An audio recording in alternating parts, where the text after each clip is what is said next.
Attention, when you're ready. My research question was, what needs to happen in order for the future of human genome editing to be ethical? So there was three things. For the answer to this question to be yes, the three things need to change: availability, public safety and health, and trust. To begin with availability, there are many marginalized groups of people that would deserve access to this new technology just as much as those who do not face as many obstacles to obtaining it. But unfortunately, because of their natural circumstances, they'd be unable to utilize this technology. For example, at the moment, it would be very difficult for those with lower incomes and those in developing countries to have access to this technology. That makes it an unethical development because it is not affordable and accessible to everyone. As Sheila Jasanoff, J. Benjamin Hurlbut, and Krishnu Saha stated in a co-written document, it may limit the immediate benefits to those with the resources to afford them. Secondly, public health and safety need to be preserved throughout the use of this technology because although it is supposed to benefit the public's health, it is still highly experimental and constantly evolving.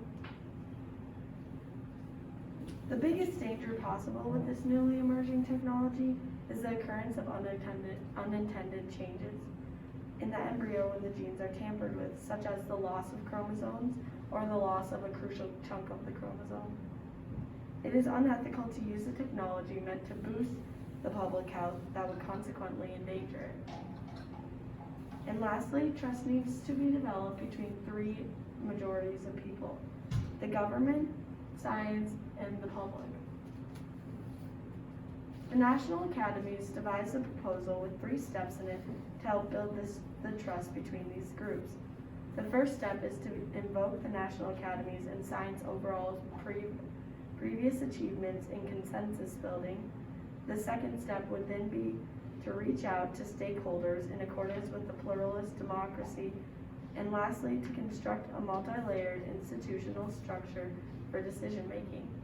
The government and public support are both crucial to the success of ethical gene editing, which the National Academies are already paving the way for with this 3-step proposal. In conclusion, gene editing is not currently ethical, but that does not mean it can't be in the future with these 3 changes.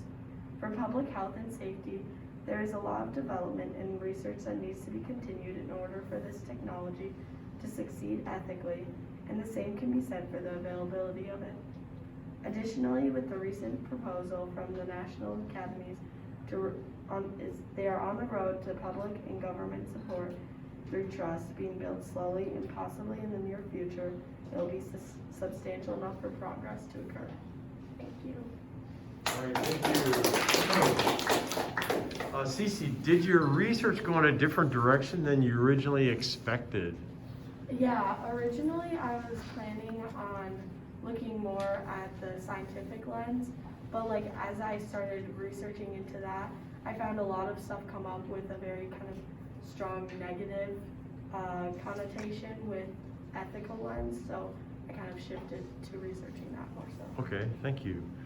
How was your conclusion in conversation with the body of your research that you examined? Could you say that one more time? Sure. So how is your conclusion? How does it agree or disagree with the sources of research that you've run across?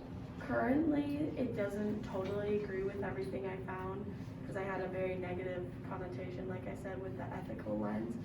But because my conclusion was saying that in the future, if changes occur, it can happen, but at the moment, it doesn't really agree with a lot of the research I have. Okay, thank you. Thank you. Another round of applause.